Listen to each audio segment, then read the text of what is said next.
Welcome to the IMI's Employability Week. Today's session will be focusing on building your online presence. My name's Gemma, I'm the Careers Coordinator for the IMI, and today I'm going to be joined by Jacob Sataris from Calibre Group. The aim of today's session is how to approach your online profile, what you want to steer away from, and how to network online. So the next thing you're going to see is a video with me and Jacob discussing how to build that online profile. Hello, welcome to our short video focusing on online profiles. Today I'm joined by Jacob from Calibre Group. He's the digital director and he's going to talk us through today his hints and tips and do's and don'ts on social media profiles. So Jacob, thank you for joining us. So tell us, why do you think digital and social media profiles are so important? I mean, it's the way of the world, really, isn't it? It's the enormous usage worldwide. I mean, you only need to look at Facebook to see the numbers that's pulling in every single day. It's where people are spending most of their free time on social media, for example. I mean, people of all ages now are using Facebook to keep in touch with friends instead of knocking on their door in person, or they're using LinkedIn as that initial contact with a business rather than going door to door and spending all this time. So I think with social media, it was always viewed as a bit of a nice to have, whereas it's now being seen as a must have, which is great, but there are still massive opportunities with it and places that we can go, especially in our industry, to maximize the opportunity, really. Definitely. And what would be your advice? So if somebody was setting up their first profile, what would your advice be to them? Sounds funny thinking about someone setting up a profile, and nowadays, doesn't it? Most people are online, but absolutely for people that are setting up, I think it's important to consider why you're setting up that profile. Because if it's just to stay in touch with people, then you will choose a certain platform, or if it's purely you're thinking it from a business perspective, then you might pick a different platform. So if you can focus on that and think about why you're actually setting up the profile to start with, it will just point you in the right direction, save you a bit of time as well. Fantastic. And what do you think the most important part of their profile should be? I know we discussed this before, but there's two main parts, and they're probably really obvious, but it's the profile picture and the banner image. The two first bits of real estate that anyone will see when they come onto your page.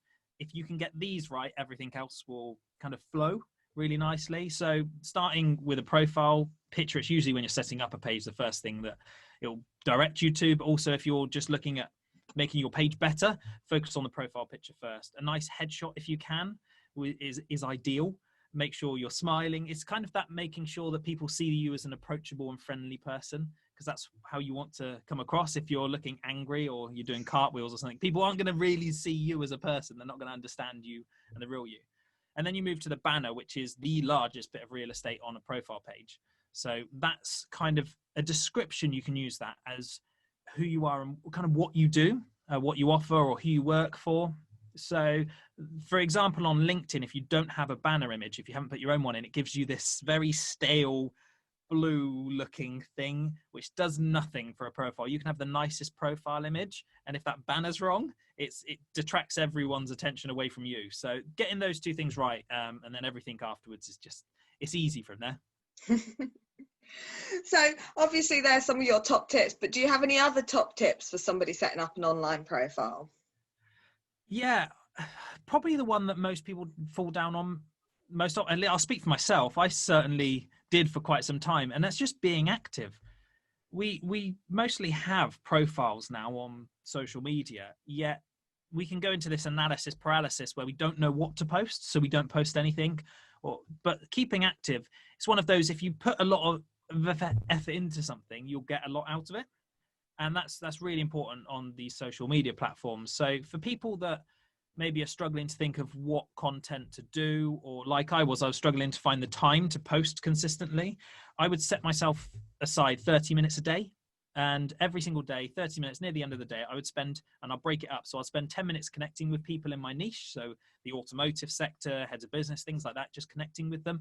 I'd then spend about 10 minutes creating a post, whether that was a poll or sharing a video, something like that, to put out some content. And I'll spend the last 10 minutes just engaging with other people's content.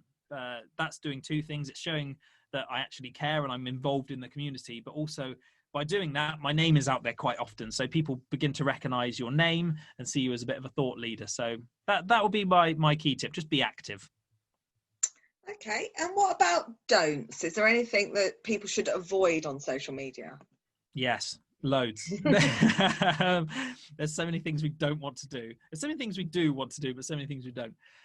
My pet hate probably is posts that are just about sales pitches. So you do find people that every post they put out is a sales pitch. It's trying to push you into buying their product or service, or talking about their product or service, which you have to consider why people are on the platform. They're there to kill some time. They're there to catch up with friends and family. They're not particularly there most often to find a product and buy into something.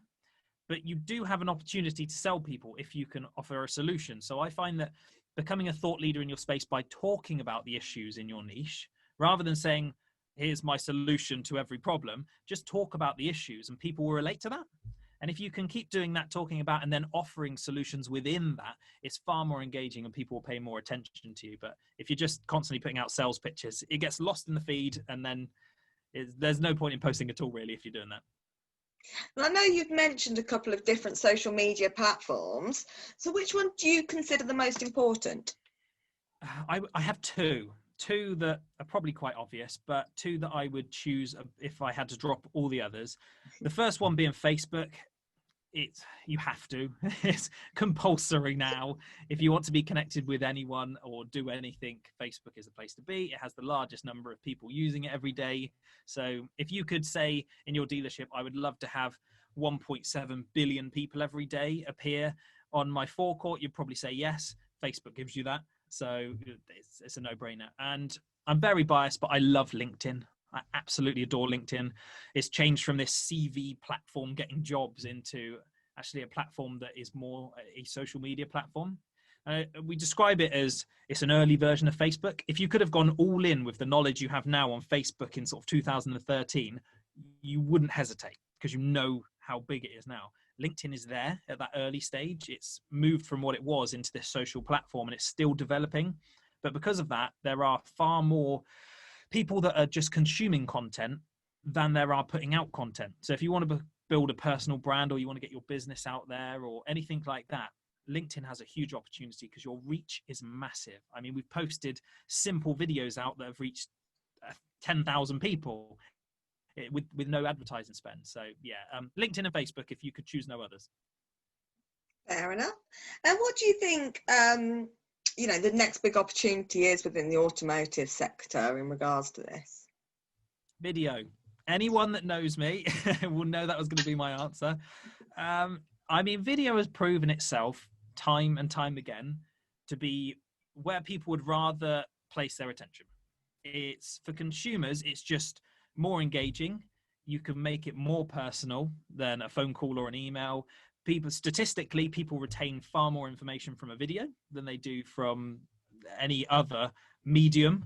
So it gives you all of these possible opportunities. And you've got to think from a dealership perspective, footfall is going down and online inquiries are going up.